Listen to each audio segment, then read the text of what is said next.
Well, thank you everyone for joining us today. And our topic is facing up to fraud in the flock. And I'm Roy Harriman with Ministry Pacific Insurance Services. And I'm joined with Christian Spearow. He's a vice president with Jitasa, one of the nation's leading nonprofit accounting firms. There are a number of topics that churches and nonprofits tend to put in the category of it can't happen here. And fraud is one of those. But according to church procedures audit, 1 out of 3 churches experiences theft from inside their ranks. So those are not good odds. And when it comes to nonprofit organizations, studies have shown that they lose 5% of their revenue annually to fraud, which when you add it up equals literally billions of dollars each year. So this is a big challenge, and we are fortunate to have a top tier guest here with us to explore this topic. And he is Christian Spearow, who is a vice president at Jitasa, one of the nation's leading nonprofit accounting firms. So Christian, thank you for joining us. And before we get started, why don't you tell us a little bit about your background and how you've become versed in this topic, and also about Jitasa and how it's unique in terms of serving churches and nonprofit organizations? Yeah, happy to do so. I have a background in accounting. I've got a bachelor's degree from the University of Idaho in accounting. And after school, they really kind of hone in while you're going through your education about, getting your CPA, the Big Four, public accounting. But the whole thing just seemed a little too corporate for me. And so I wasn't really able to pursue that path. It just didn't sit with what I wanted to do. But I was able to find an entry level job at a local firm here in Boise, Idaho. And at the time, it was a small organization, fairly brand new company called Easy Office.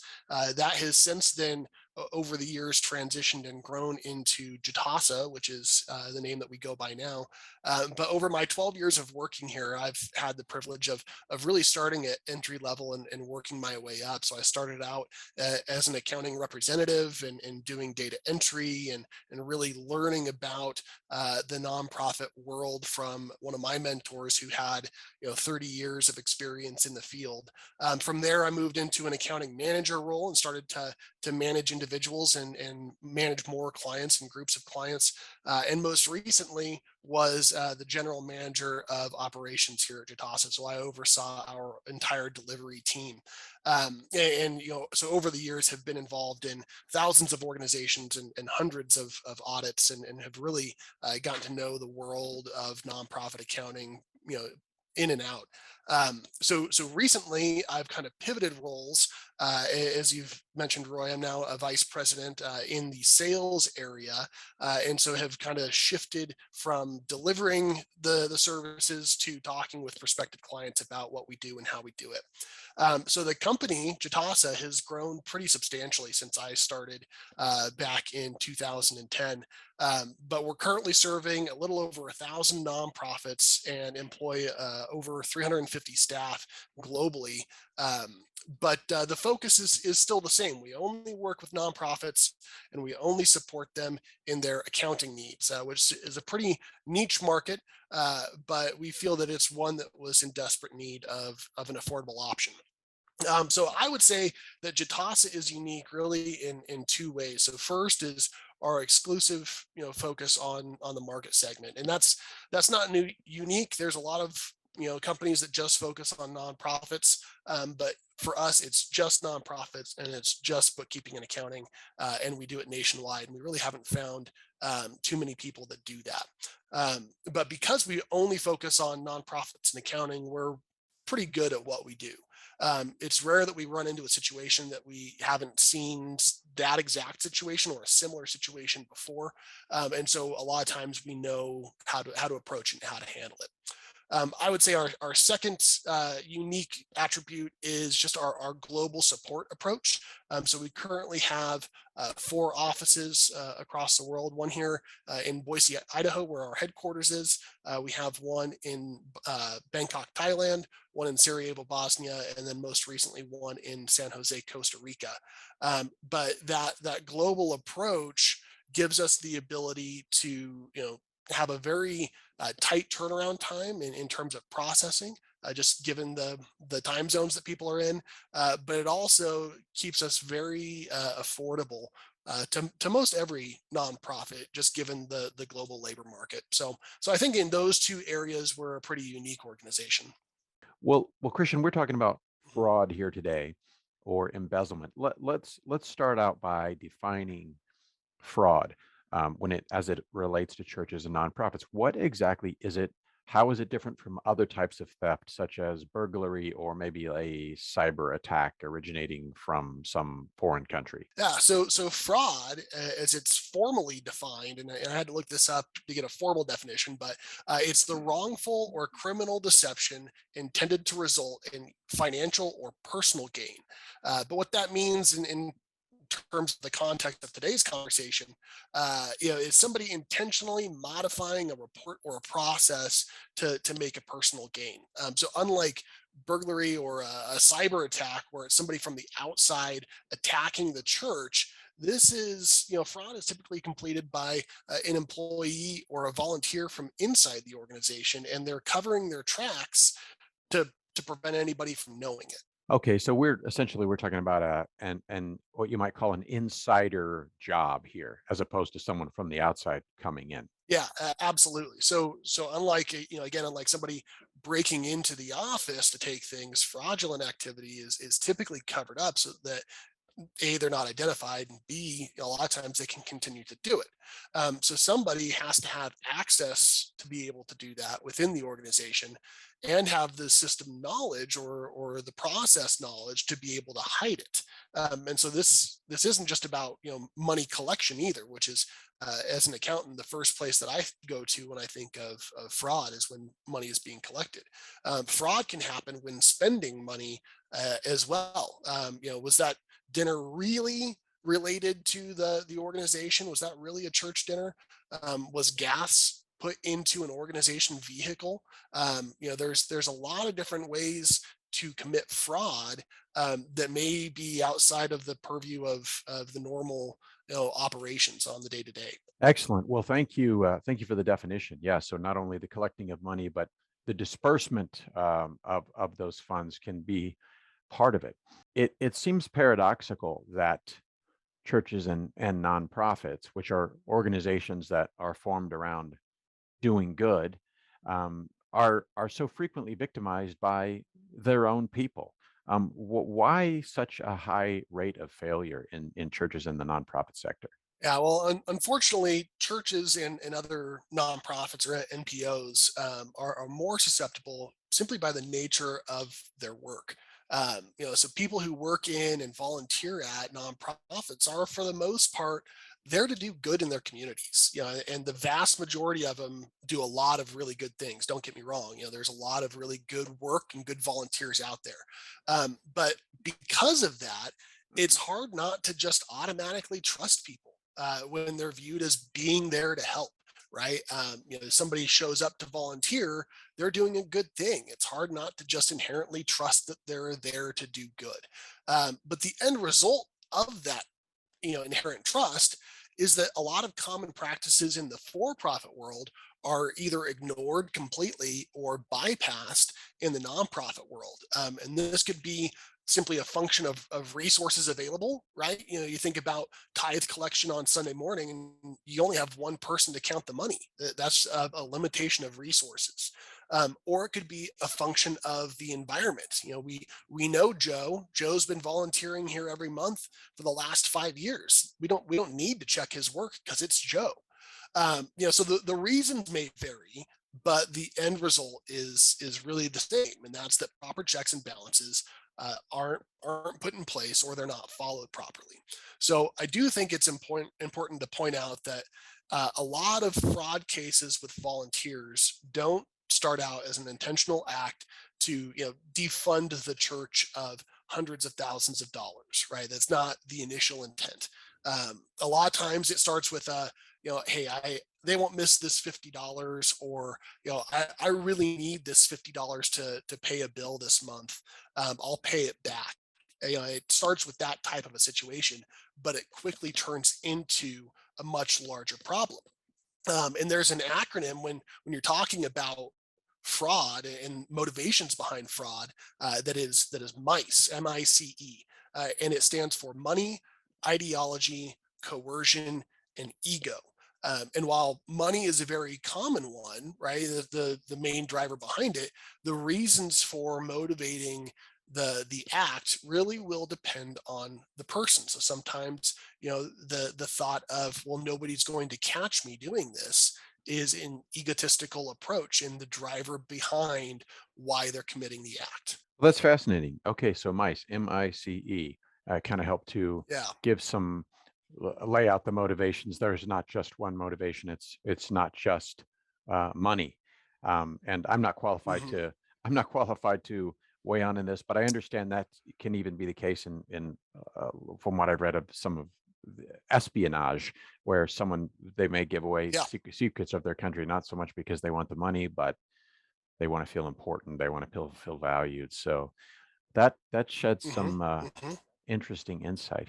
I'm sure that we could probably get a PhD in fraud prevention when forensic accounting. But since we only have an hour here today, for the sake of brevity and just to give our audience just a kind of a flavor for what kind of things they need to do, what are, if you had to give just a few items, what are the first lines of defense that organizations need to take to prevent financial fraud? First, in my opinion, the most effective thing that a church can do, or that any organization can do, is to have the proper procedures and oversight in place at your organization. Now, that's a pretty broad statement, and I recognize that, but there are standard procedures like having two people count cash. Very simple procedure, but it eliminates the opportunity for somebody to put that $20 bill in their pocket. Another common one is making sure that a level of management, like a senior pastor or a board member, is reviewing the bank statements each month. This provides, a level of transparency that discourages the misuse of funds. Having somebody sign off on expense reimbursements that is looking at the individual receipts, again, discourages the misuse of funds and adds a level of transparency at the organization that will discourage fraud. So, a very broad statement in terms of the procedures or the policies that are recommended there. But so often when we look at the situations where money goes missing, it could have been prevented by having that base level of procedures and policies in place. So second, I would say vet your volunteers and employees. Now, I'm not going to say that you need to go run a background check on every person who's going to count the Sunday offerings, but going back to my comment earlier about volunteers being trusted. Oftentimes volunteers are hard to find, and with that comes that inherent trust, simply because they're willing and available to do the work. So make sure that who they are. Go through some sort of onboarding or training process with them to where you can really understand who the person is and what makes them tick. Likewise, employees can be given too much control or access over a process because they're the only person available to complete it. So again, really make sure you know who you're working with, what you're asking them to do, and what risks are involved with that before you sign off on that process. Lastly, and this may seem very basic, but keep your records up to date and keep them reviewed. It's a lot easier to hide or miss something when you're playing catch up, right? If you're reviewing reports quarterly, as an example, it's easier to to bury details, rather than if you're reviewing them monthly.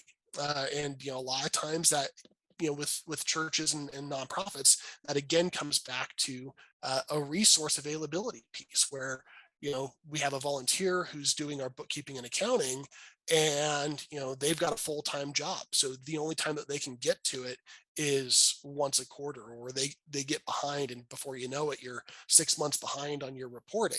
It's a very common thing that we see, but as simple as that may be, to say keep your bookkeeping and accounting up to date, it really does add a level of prevention and oversight that is hard to beat. You're not dropping a bunch of CPA terminology on us that we can't understand. It's essentially no one would argue that these things ought to be done. It would seem that the barriers Mhm. are in getting them done. Yeah, absolutely. And like I said, I understand that sometimes that's a resource availability piece, right? And we see it all the time where there was in funds weren't available for that, or time from the staff members weren't available for that.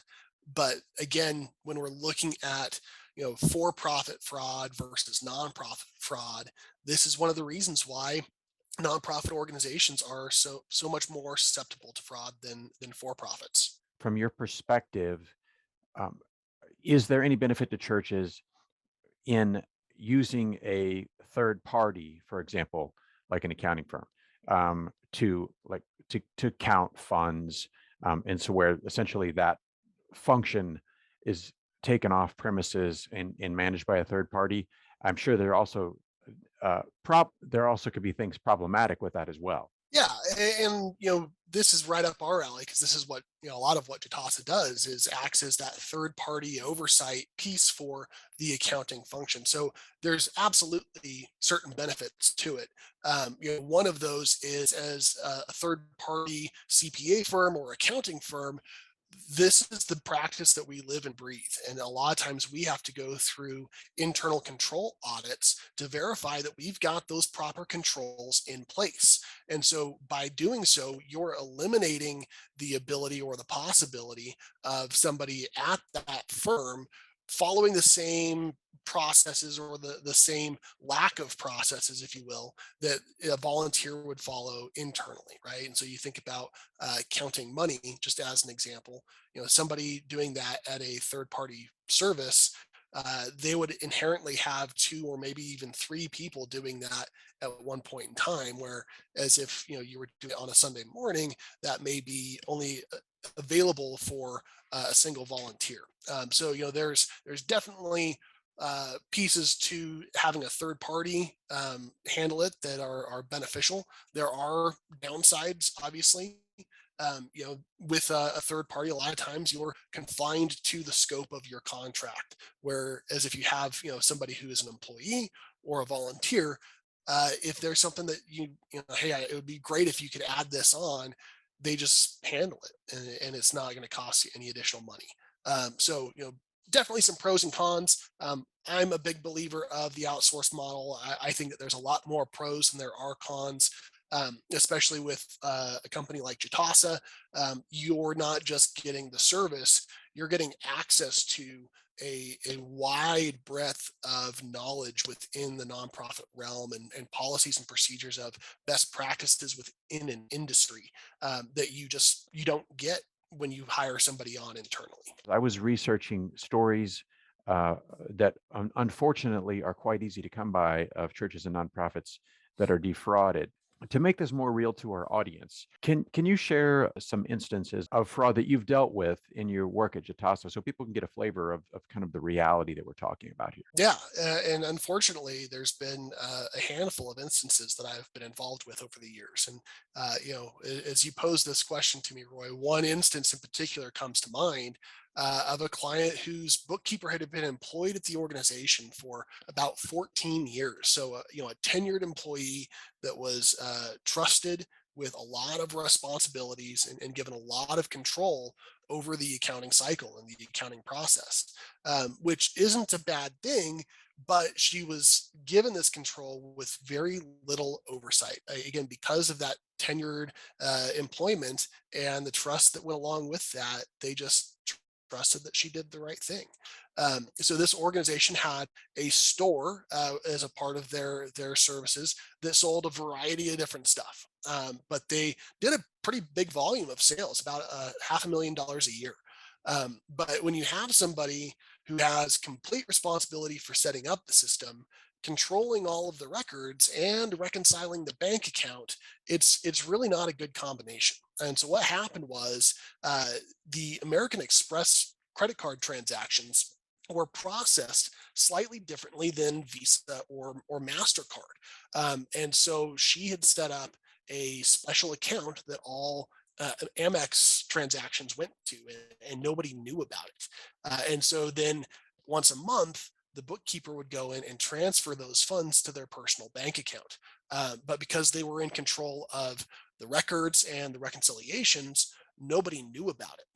And so when we were hired into the organization, we started, asking questions about where different transactions went, and we saw these transactions from American Express that we couldn't find hitting a bank account anywhere. And so we started to really dig into it, and that's when we found this additional account that nobody knew about. So we ended up going back. We only went back 2 years, but we uncovered about $200,000 that had been transferred to her personal account with this process. And unfortunately, we turned it over to the police at that point in time, and she was prosecuted. But keep in mind that this employee had been there for over 14 years, and we don't know how long this had been going on. So it could add up very quickly if you're doing, that type of volume within an organization from a fraud standpoint. But yeah, it was a very sad thing to see. And there was a lot of not just money monetarily, a lot of betrayal, but personal connections that a lot of people felt very betrayed by this individual, and a lot of damage emotionally that was done. Yes, absolutely. Well, that's firsthand experience, and on the one hand, you're bringing a value to the client, but on the other hand, it's kind of like you open the garbage can, and oh boy, this really stinks. It's not a pleasant Yeah. experience. If you go to do a Google search and you highlight the news search filter, and then you type in church fraud or nonprofit fraud, or you could also use the word embezzlement. It's shocking how many returns they are, and they're not from 30 years ago. They're from 2022. So it is a prevalent. And so what you may be hearing as you sit here is you think, well, yeah, wow, we need to change some things. But in the church and nonprofit world, changing things isn't as easy as in the for-profit world, where you can simply issue an edict, do this or you're all fired, right? So, Christian, if an Mhm. organization knows that it needs to change its culture, what are some of the challenges that it may be experiencing? It changes culture in terms of the way finances are handled, dispersed. Yeah, so I would say that probably the biggest one is having the appropriate resources, both personnel wise, but also system wise. That's a big challenge. So sometimes it's hard to justify an additional expense when something is working fine currently. But as I mentioned before, volunteers can be hard to come by just as much as money can be hard to come by. But having both of those items, from a staffing or a volunteer perspective, but also from a system perspective, um, that really goes a long way in the prevention of either misuse or stealing of funds. So I'd say that would be number one. In terms of a challenge, is just making sure that we have those appropriate items. Number two is having buy-in from both the leadership of the organization, but as well as the volunteers. That can be a big hurdle to get over. If people don't believe that the policy is important, or if it's not necessary, then it's going to get ignored. No matter how many times you tell them to do it. And I think that that's where issues can occur. But I think of a lot of these things kind of like a seatbelt, right? 90% of the time, it's more of an annoyance than anything else. But man, when you need it, like you're sure glad you had it on, because it can be life saving.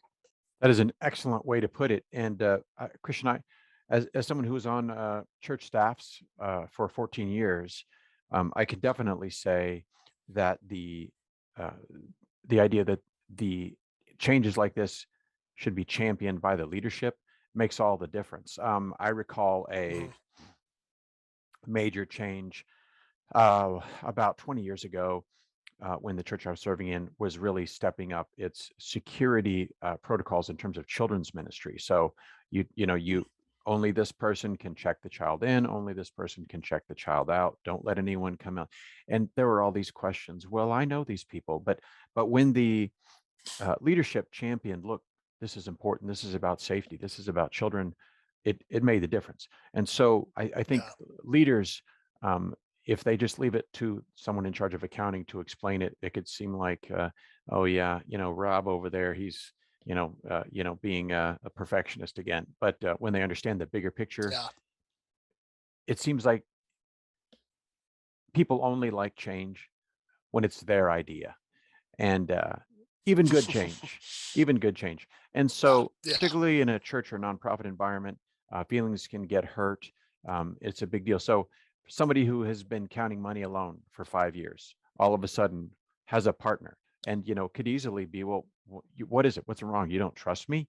Um, how can things be communicated in such a way? And I know leadership, as I just mentioned, is a role, but how can things be communicated in such a way to minimize misunderstandings, hurt feelings that kind of take people off of what the mission is? Yeah, and I think that it's important to make sure that with volunteers and especially longtime volunteers that they understand that it's not just about protecting the church. I mean that's certainly a part of it, right? But that's not the only thing. It's also about protecting the volunteers because we all know we're human and mistakes happen. When you're going back to that counting cash example, when you're doing that on a Sunday after service, it's easy to miscount something, right? That dollar bill gets those two get stuck together, or you thought it was a 20, but it was actually a 10. So having two people perform that count, that mistake could easily be caught instead of the error resulting in the suspicion that Rob had stole that $100 from the offering plate. It's easy to say, okay, well, hold on, you got $500, I got $400. We need to do a recount of this, right? So it's as much about protecting the people involved as it is about protecting the church. And so conveying that, I think, goes a long way in helping people understand the reason for it. The other thing that we suggest is make sure that you explain that it's the duty of the church to steward funds wisely, right? And it's not just about the bean counters, me being one of them, saying that something needs to happen. It's a duty that the church has. People are trusting the church to use their money appropriately, but also protect it wisely, right? And so you're doing your congregation a disservice if you're not taking basic steps to protect the money that they're trusting you with. So I think that it's when you explain it that way to both leadership and to volunteers, people get the sense that this is much bigger than me. This is much bigger than my personal feelings, right? And it's something that they can get on board with. Now, as a means of caution, I would also say be cognitive of people who do throw a big fuss about policy changes like this. Not to say that you should suspect everybody, but if somebody is inherently avoiding the implementation of a new process or is adamantly against the implementation of basic controls, that's a warning sign. There may have been something in the past that they have been doing that they've been trying to cover up that this new process or this new control may bring to light. So it's not something that I'm saying you need to, you know, be suspicious of your volunteers, but at the same time be understanding of warning signs that policy changes can bring to light. A question I have for you, I'm also going to combine it with one that Rob is asking in the chat. And that is this, is that embezzlement has been going on in human history ever since there was something to embezzle, right? I mean, whether it was bartering someone's wheat, but the methods are changing. So, Christian, I would be interested in your perspective on what methods are changing. And I think related to this, so Rob's question is, with the increase of online giving and less giving of cash, has that decreased the Mhm. possibility of fraud? So both of those together, if that makes sense. Yeah, and I think that in terms of to answer the online giving question first, that has greatly changed how people interact in terms of their finances and in terms of their giving. So there's definitely positives that come along with that, right? In terms of added security and added visualization into those things, but there's also an added level of inherent risk with that. Cyber fraud is just as prevalent as physical fraud in today's digital world. You think about how many people are getting hacked online, and the different methodologies that people have to steal your bank card or steal your identity. It doesn't eliminate that possibility. So yeah, there's low hanging fruit, like handling the cash, that will always be the first to be taken. But there's a lot of different ways that fraud can occur. So these range in value or in methodology, from faking invoices that are submitted for payment, to the misappropriation of restricted funds, right? Gathering collections for a building project that don't get used for the building project.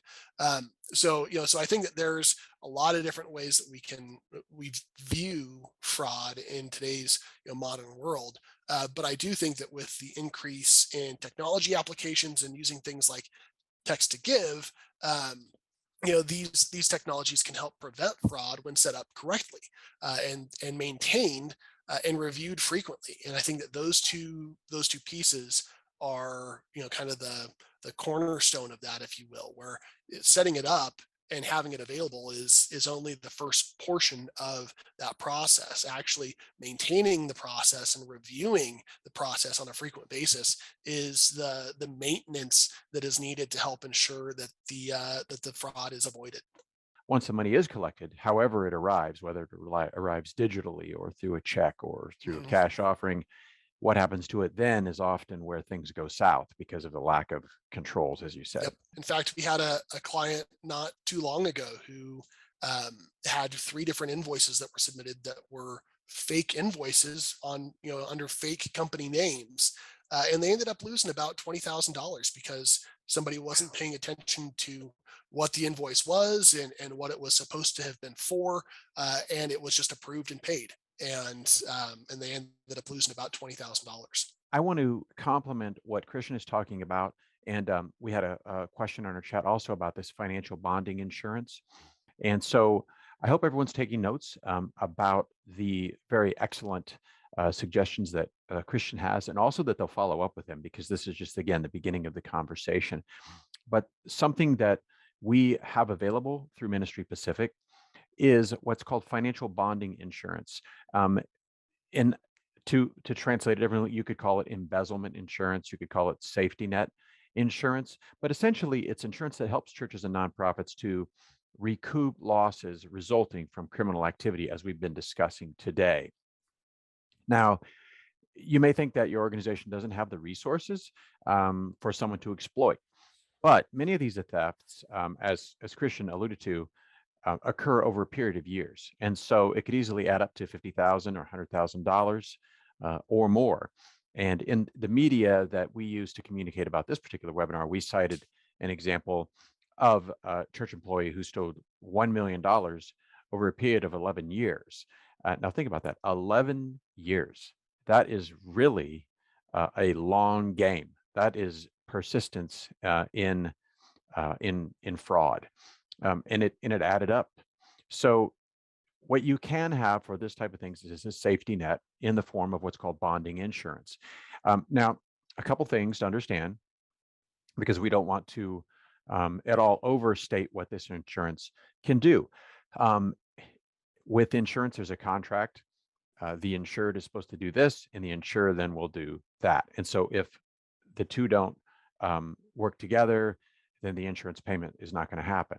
So, for example, part of this embezzlement policy is that the church or nonprofit has to agree to press charges when embezzlement occurs. Now, it's not uncommon for someone to say, well, we're going to forgive and forget. So we're all about the forgiveness part, totally. But if you want insurance to cover a loss, you have to forgive and press charges.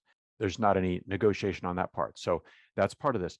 The second part is that embezzlement insurance policies or bonding insurance policies require some degree of financial accountability from churches. So I know no one would do this, but just to make the point clear, you can't say, we really don't have time to deal with financial controls, so we're just going to be sloppy and take out this insurance policy, and then if anything happens, we'll be covered.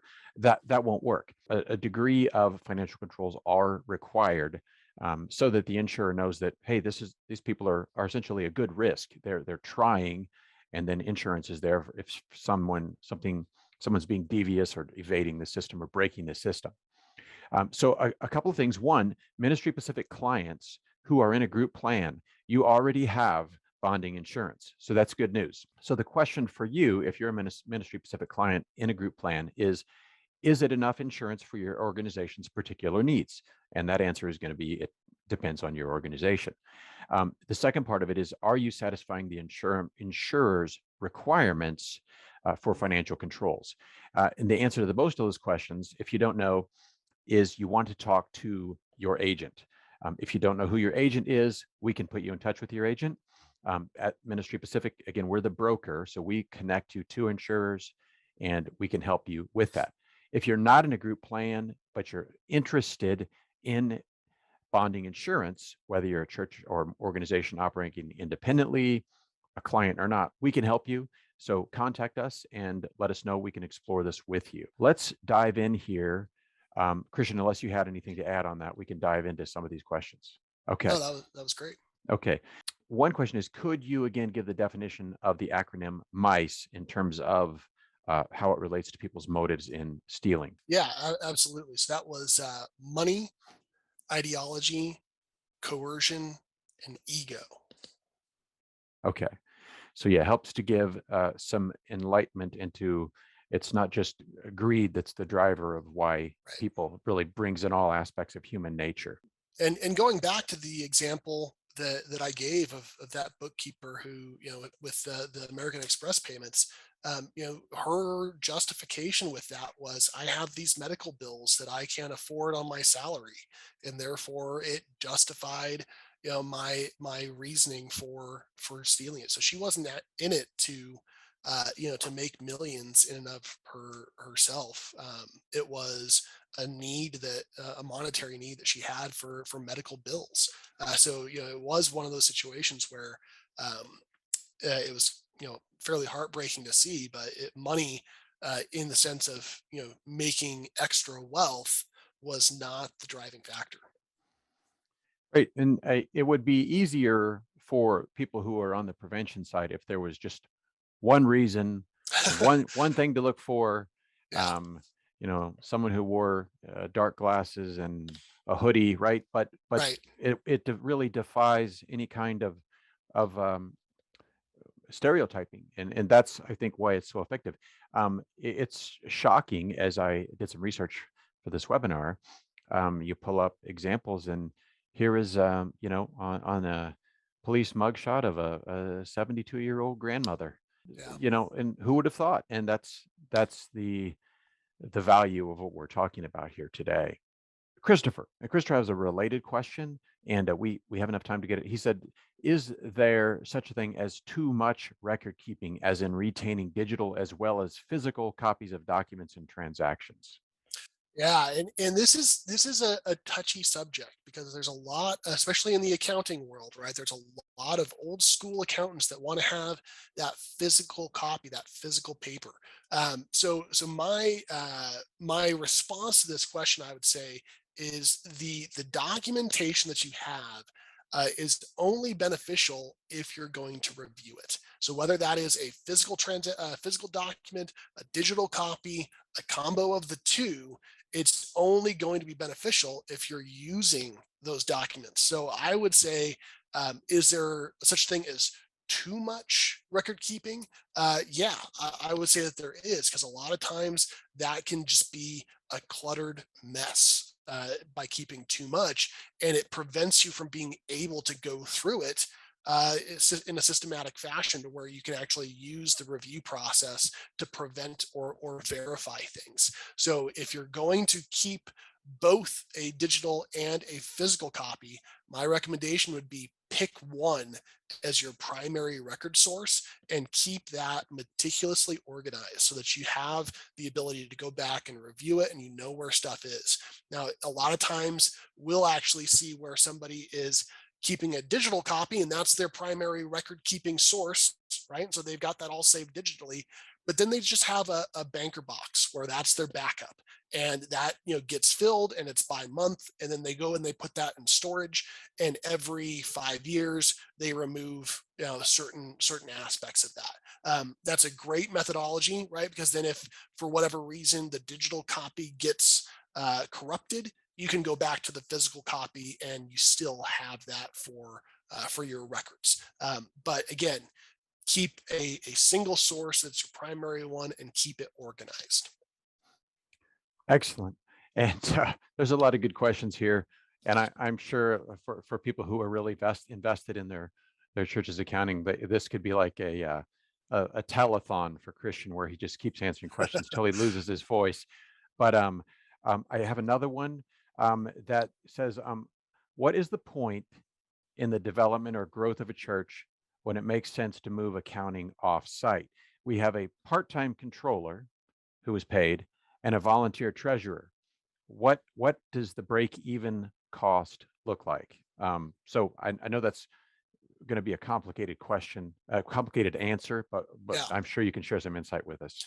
Yeah, absolutely. And I think that the answer here is going to depend on who you're having do your accounting, right? Because there's certainly going to be, just from a monetary standpoint, a break-even cost, right? Where the cost of having a person on site and on staff, when you include taxes and benefits and their salary, is more than it would cost to have somebody do it offsite as a third party. And just from my personal experience at Jitasa, we have organizations, from startup organizations that make less than $50,000 a year in annual contributions, all the way up to multi-million-dollar national federations that are bringing in 50 and $60 million a year. So we don't see that there is a difference in the need between large organizations and small organizations. Everybody needs to have proper accounting. And so we try to price that accordingly. And so that it's not overly expensive for some of these entry level organizations or smaller organizations. But that said, there's also the non-monetary piece to it that comes into play. So again, just using Jitasa as the example here, when you come on board with us, there's a team of people that handle your account. So if one person is out sick for the day, or they take a week vacation, there's still 3 to 4 other team members that can handle your accounting. They can process your bills, they can pay your payroll. Whereas if you have somebody in-house and they go out on vacation for a week, services stop, right? Because Susie's out of the office. So I think that there's both a monetary break-even cost, but there's also a non-monetary break-even cost that you have to take into consideration with that. And again, to be blunt, we don't believe that there is an organization too small to get in with good accounting. Well, Christian, our time is winding down. Are there any topics, anything that we didn't cover, anything that would be good to address or even reiterate from your perspective? Yeah, I think from my perspective, the thing that I can't stress enough is getting those basic controls in place. And I know that I've hounded on it a lot during today's call, but so much of the fraud that I think goes undetected, right? And Roy, you mentioned at the beginning of the call, the volume of detected fraud is in the billions. But there's also a layer that is simply undetected, and so much of that can be prevented with basic controls, basic procedures and processes that just eliminate the possibility or the opportunity to defraud the church. So if there was one thing I could stress It's just have those things in place to protect both yourself, but also protect your staff and protect your volunteers. And if you have any questions about what that looks like, or if you need any support in either of those areas, I'll gladly put a shameless plug in here for Jitasa. Feel free to reach out to us. We're happy to give direction or give advice in those areas. Well, thank you, Christian. And I want to thank everybody for joining us today. And yeah, you jokingly called it a shameless plug, but I know that both Jitasa and Ministry Pacific, we're here to help you succeed. We're serving churches and nonprofits for a reason. It's because we believe in the cause and we want to help you succeed. It's a challenging, highly regulated world, and people like Christian and the team at Ministry Pacific want to help you navigate it so that you can spend your time serving people instead of being audited and such. Um, Yeah. so, Christian, thanks for sharing your expertise. And again, our hope is that this will be the beginning of the discussion, either with Jitasa or with Ministry Pacific, in terms of bonding insurance, or to just stepping up your controls, taking them to the next level. So please reach out to Christian, to Ministry Pacific, because we want to help you succeed. And if there's any questions we weren't able to address, we are available. Please let us know. And we hope you have a wonderful day and wonderful rest of your week. So thank you, everybody.